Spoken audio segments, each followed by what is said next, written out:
Hello everybody. So today I want to do a deep dive on all of the ways one can get exposure to Bitcoin. I will go through 9 different instruments that one can use, beginning with the first one. So assume you want to get exposure to Bitcoin, and assume you did that back in the day, and by that I mean prior to 2024. The only way to get exposure to Bitcoin was pure Bitcoin, pure form Bitcoin. In fact, I would argue that a bunch of BTC investors still own Bitcoin that way.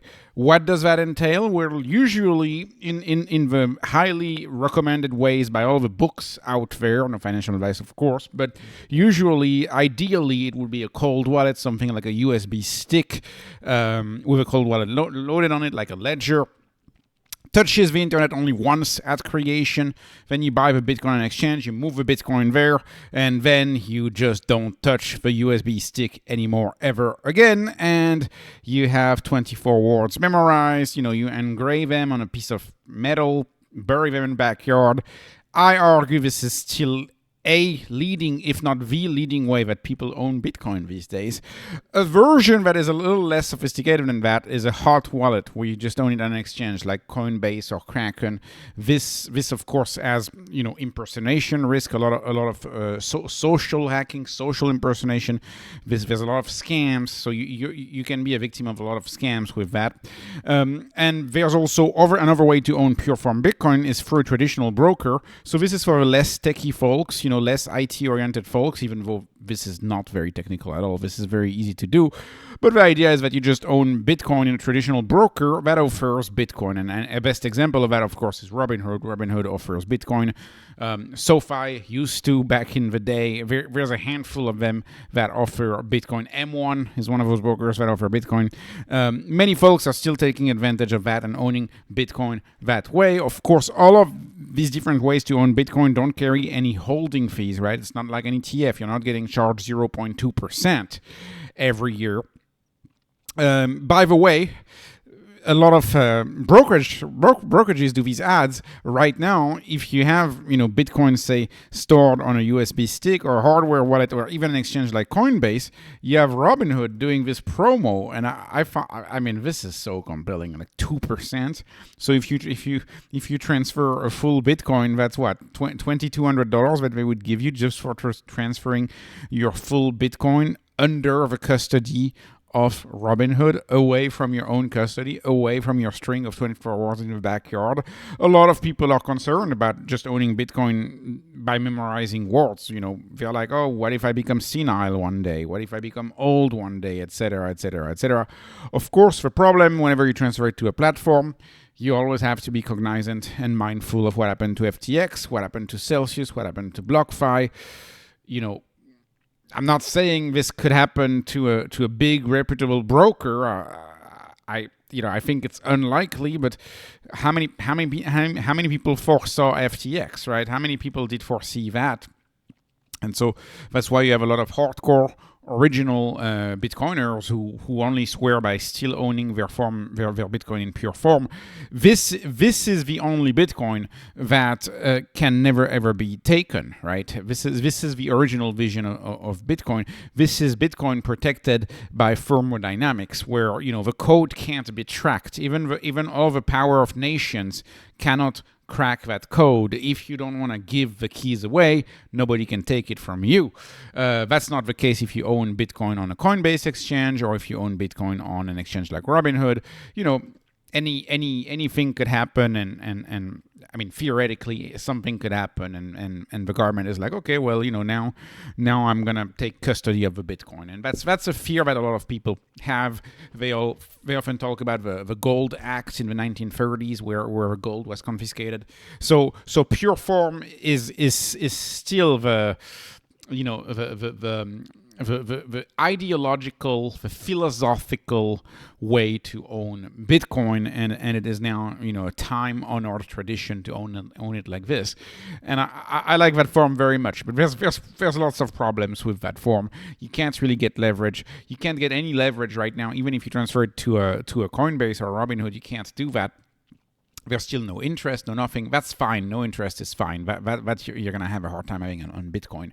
But we have taken this original form of Bitcoin, and I'm gonna go through 8 ways where it becomes kind of a synthetic Bitcoin, kind of over all of the things that are built on Bitcoin is what I'm gonna present now and go over. So, of course, the first example of a thing built on Bitcoin is the Bitcoin Exchange Traded Fund, the Bitcoin ETF.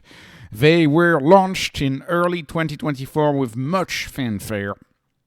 And of course, GBTC got drained, and the money, flowed to the largest asset manager, at least with investment advisor, which is BlackRock.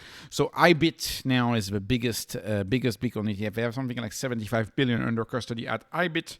They're all sort of the same. These Bitcoin ETFs all look alike. They all have very low fees between 0.15 and 0.25. Okay, it compounds. Okay, it's gonna make a difference over 15 to 20 years, but it's for that small fee, it's got the tremendous advantage that you can own it on TradFi rails. And if you own it on TradFi rails, that's an incredible advantage. Point number 1, of course, it's eligible for maintenance, right? It's eligible for margins. So if you look at BTC, for example, it's got a 25% maintenance ratio.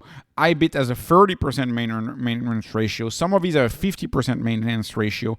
So if you ever want to borrow against your Bitcoin, be sure you pick the one with the lowest maintenance ratio. That's consideration number 1. And consideration number 2, of course, very risky if you don't want to lose your Bitcoin. But people, option sellers, they have this idea of earning yield. They like to earn a premium. And so if you're an option seller, you can do that on these ETFs. Now, of note, these ETFs have different volatility. You will find that some ETFs are more volatile than others, at least in the options market. And so, for example, you may be able to get higher premiums if you sell options on less common ETFs, like i.e. not IBIT. But if you want to buy an option, I have found that IBIT has the better prices. So IBIT has kind of a lowest volatility of all of our options, and the other ones have a little higher options. So depending on your strategy, you might want to pick the ETF wisely, because their volatility will differ 5% to the upside or 5% to the downside, knowing that the volatility of this Bitcoin ETF is about 30 to 40%, depending on which contracts you're looking at. 30 to 40% of volatility. So it's pretty high. It's Nasdaq like, but it's not like a leverage ETF type of volatility, or it's not MicroStrategy's volatility, but it's still there. And some people are very happy selling deep out of the money call. I'm talking about 95% risk type of stuff, very out of the money. They sell it and they never get called away, and they're happy with that. So that's that. But of course, if Bitcoin ever spikes, if you ever get that gold candle, that diamond candle, you may lose the asset. So that's always the problem with earning a yield.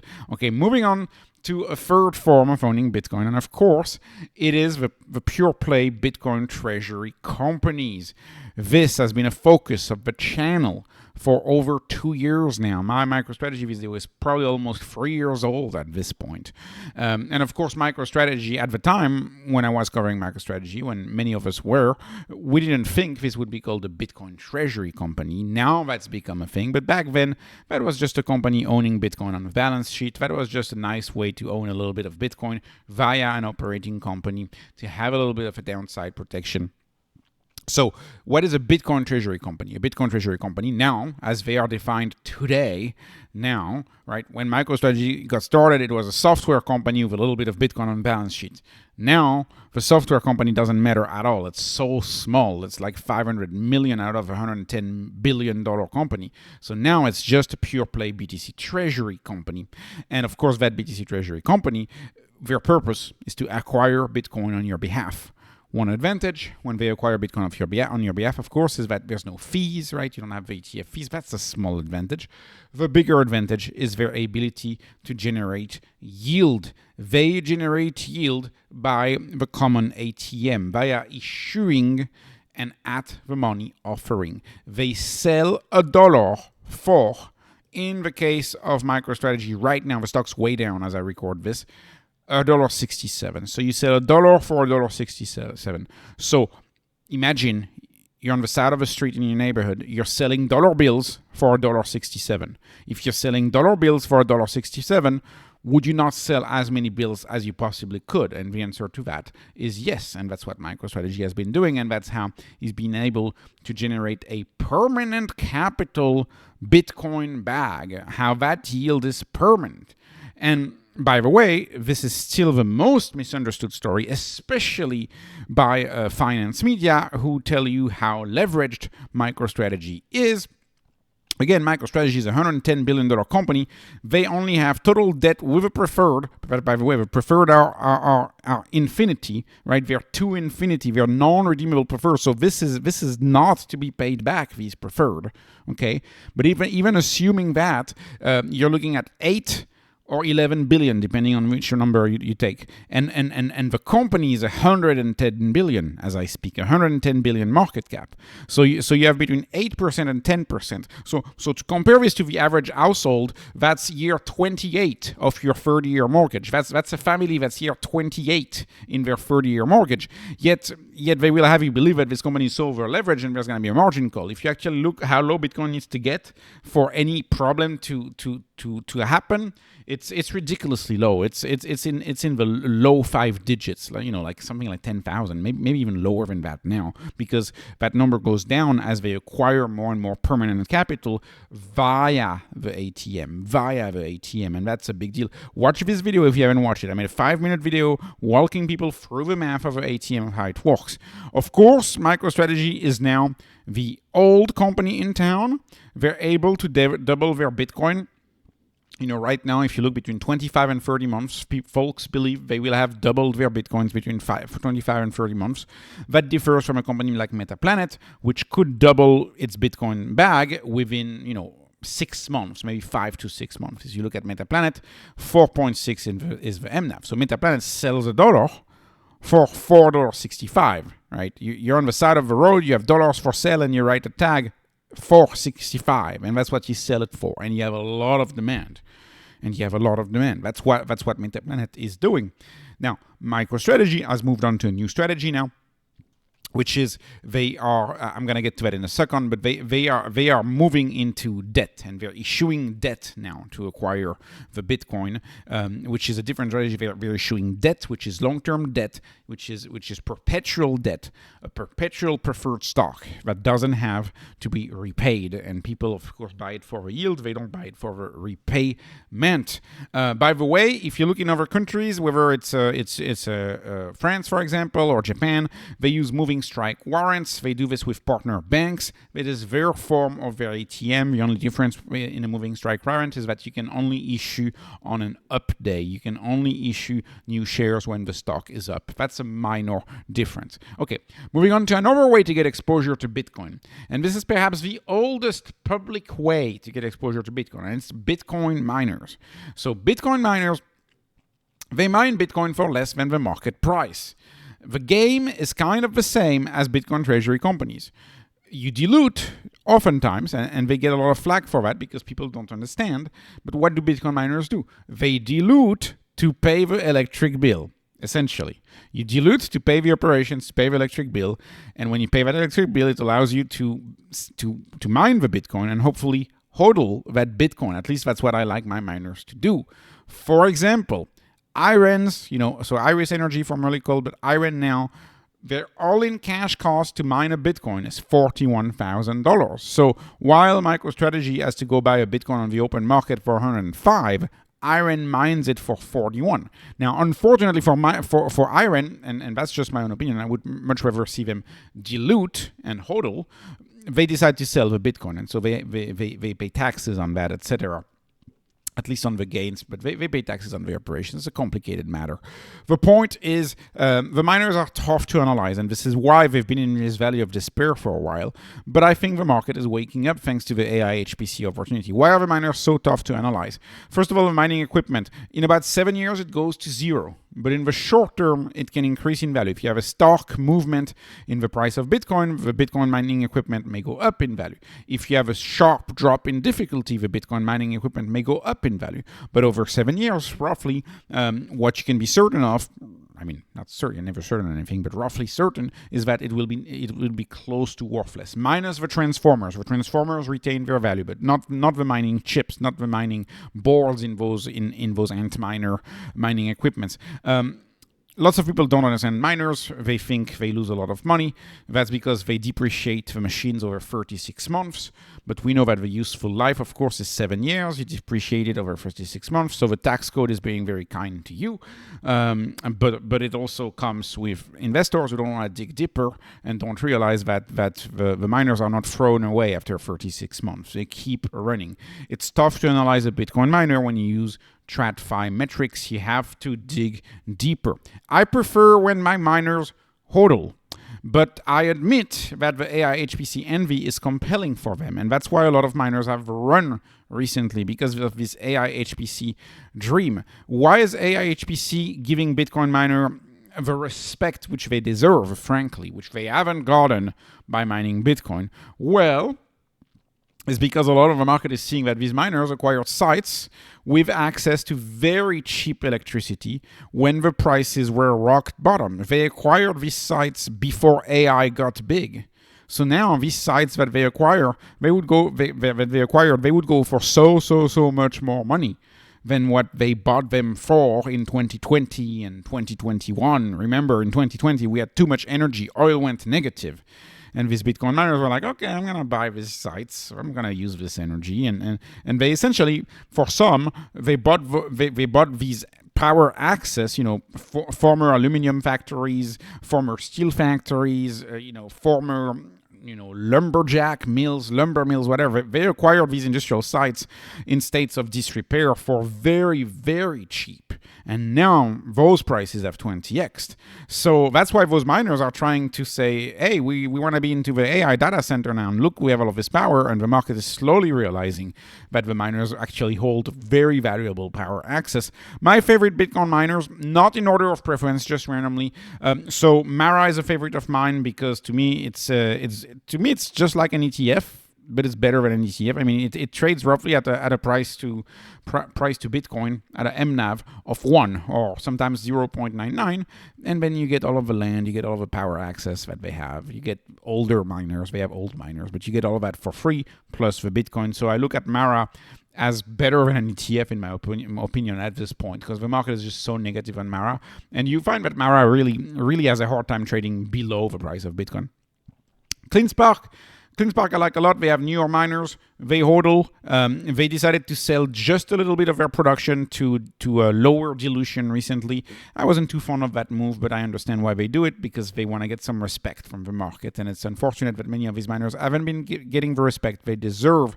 RIOT. I like RIOT a lot. RIOT is kind of the best of both worlds, best of the three worlds, i.e. they hodl the Bitcoin, they have newer miners, and they have AI HPC Gold, especially with their Corsicana site next to Dallas.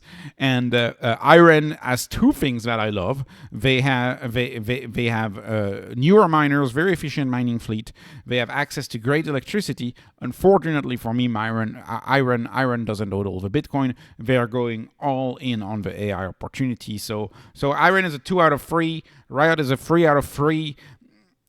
CleanSpark is a 2.5 out of 3, and Mara is like a 1 out of 3 or 1.5 out of 3 if I were to rank them.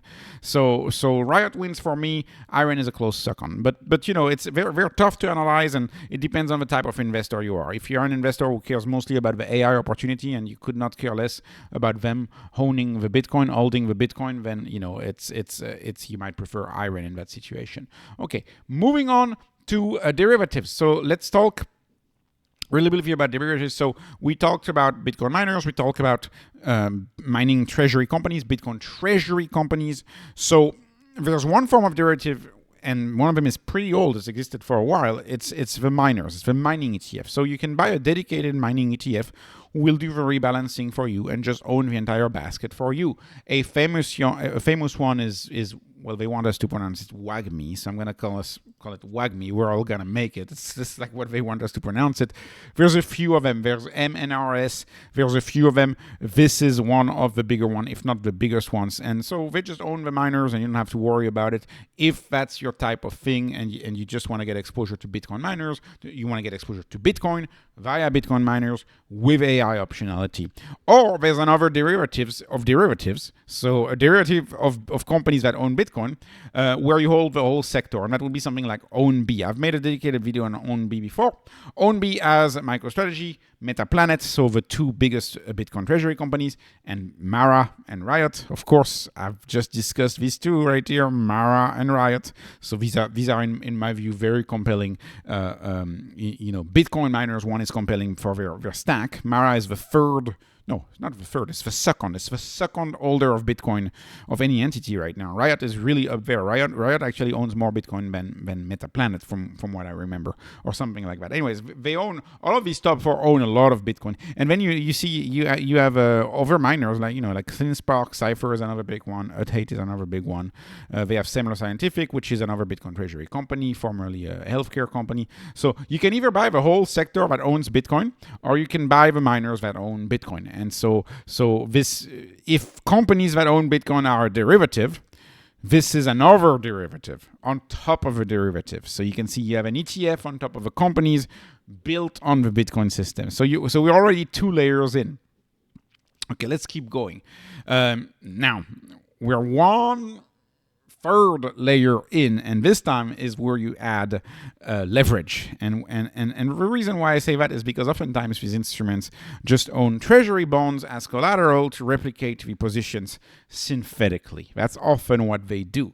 So what I want to say about these is, of course, MSTX has been very popular. It's all over Twitter. I think they have more than 1 billion in asset management. And what I will always say, of course, is remember volatility drag. What is volatility drag? These instruments are designed to be held for 1 day, intraday. They're designed to be held, morning to evening during the trading day. If you own there more than 1 day, you're not going to get a 2x anymore. You're going to have volatility drag.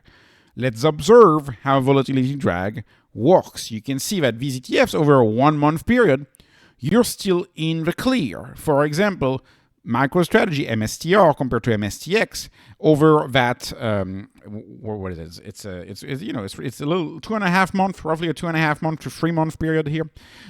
So to have 2.5 month to 3 month here period, you can see that MicroStrategy returned 50% or 220% annualized. MSTX returned 86% or 377% annualized. So they still walk over a 1 month period. They walk over a 30-day period. But you can see you're already far from a 2x. A 2x would be 440. So you're not there. You're already far from a 2x. Look at what happens if you own 6 months. If you own MSTX 6 months. Well, in the case of you owning MSTX 9 months, I meant 9 months, sorry, not 6, 9 months, then what do you see? The MicroStrategy performance strategy now is 203%. MSTX performance is 169%. That's called volatility drag. So an instrument, and it will depend on volatility bounces and volatility crashes during the quarter. The drag will depend on how the volatility of the asset changes. It also takes into account overnight movements and opens and close. So what does that mean? That means that if you own these instruments over a year, you're going to underperform compared to the underlying assets. It's always very important to realize that these are long-term hold instruments. They ought to be owned for the long term. This is true for another very popular instrument with Tesla, TSLL. Long term. This is a short term. Short term. This is a short term instrument. I want to talk about another form of that, BITU. So BITU uses the futures. It's a little different. But anyways, BITU is a 2x.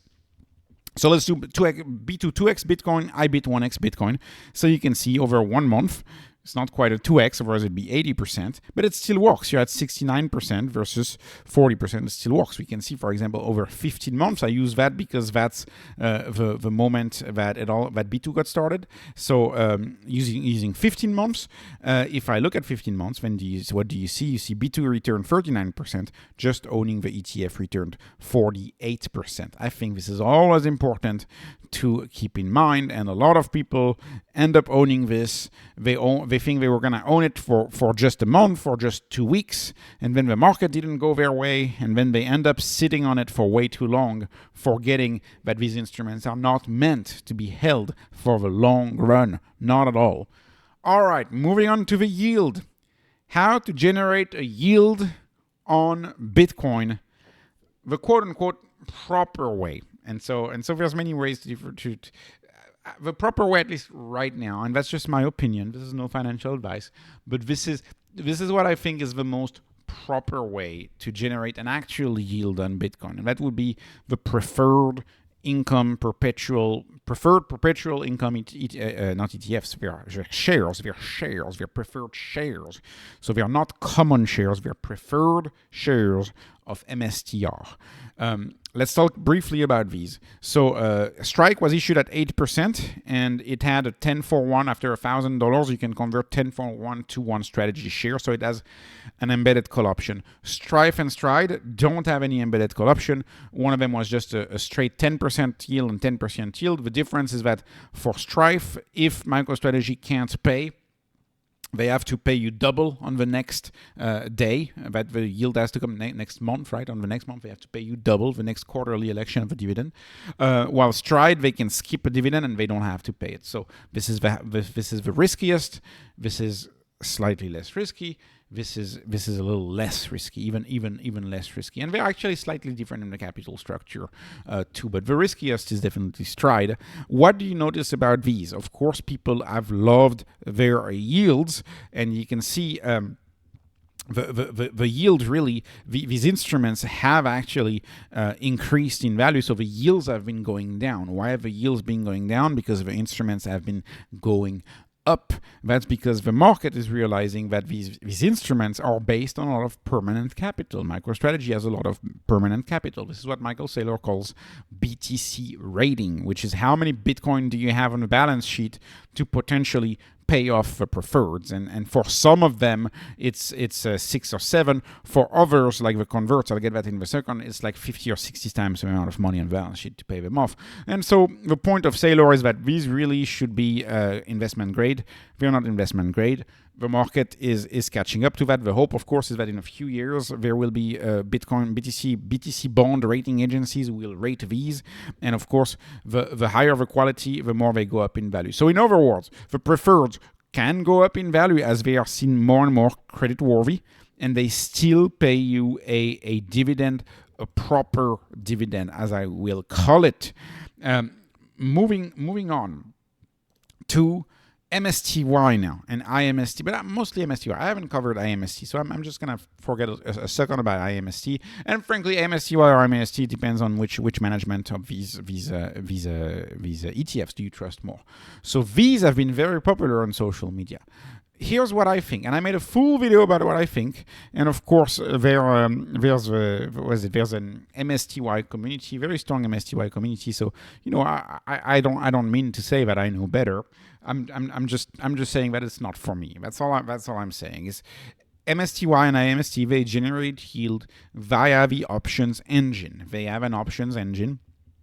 And so an equivalent of that would be, for example, you doing the wheel on your options. So you do cash seeker puts, then you get a sign, and once you're aside, you do covered calls, and once you lose your shares, you get the cash back, and then you do cash seeker puts again, and covered calls again, until you lose your share. Each time you gain the shares, you lose the shares, you gain the shares, you lose the shares. It's a wheel. It's called the wheel. It's like an engine. It's the options engine. So they do it at a little higher level. They use Treasury as collateral to buy swaps and all sorts of other stuff. So they do it at a higher level, but it's the same concept. The problem with those, in my view, is that they underperform Strike. And of course, Strike underperforms MSTR. And so if you look at the past, let's call it 2.5 months. Past 2.5 months, MSTY was 25% total return. Strike was 45% total return. So they underperform on total return basis. They underperform the instrument. They underperform the instrument that is more like a in the raw instrument, but is more like a classic instrument, like the preferred. So that's concern number one. Another concern is that of course they have a high yield and it's very appealing, but you gotta pay attention to how that yield is classified. Sometimes that yield is classified as return of capital, which means that the fund just returns your own capital. Granted, you're technically not losing money, but you're not making money either, and it's melting away. The value of of these assets could be melting away. So the only example, and I'll just show it out there, of course, TSLY is one of the older funds that does this, and Tesla's performance, by the way, hasn't been that great, right? From 183 to 315. But one thing you can't say against Tesla is that it's been extremely volatile. So great options premium, extremely volatile, but stock performance not that great. And one of the theses is like, oh yeah, well, if the stock remains volatile but the performance not too good, MSTY should outperform. Well, ask yourself, did that work for TSLY? TSLY average annual return over 2 years and a half, a little more than 2 years and a half. Well, that's 6.8% versus 23.5% for Tesla. So, and of course, one of the issues is these instruments have high fees. That also doesn't help. So I emphasize with the options wheel strategy. I think it's a very interesting strategy, quite frankly. The idea of looking at an asset as a high octane engine that you can put into the options engine on which you write options. But if you like options, if you enjoy options, a lot of people have made a lot of money on options, right? A lot of people only swear by options. Some people never buy stock, they just do options. If you like options, I would say do the options wheel on your own, or do some other strategy, some strangle, whatever. Do something on your own. AI can help you learn these days, We used to say, you need 4,000 hours to know a trade, to know a skill by heart. I would argue with AI, it's way, way less than that. Open Grok, put it in voice mode, and have a conversation with Grok, and in an evening you will understand how it works. So that's kind of my take on it.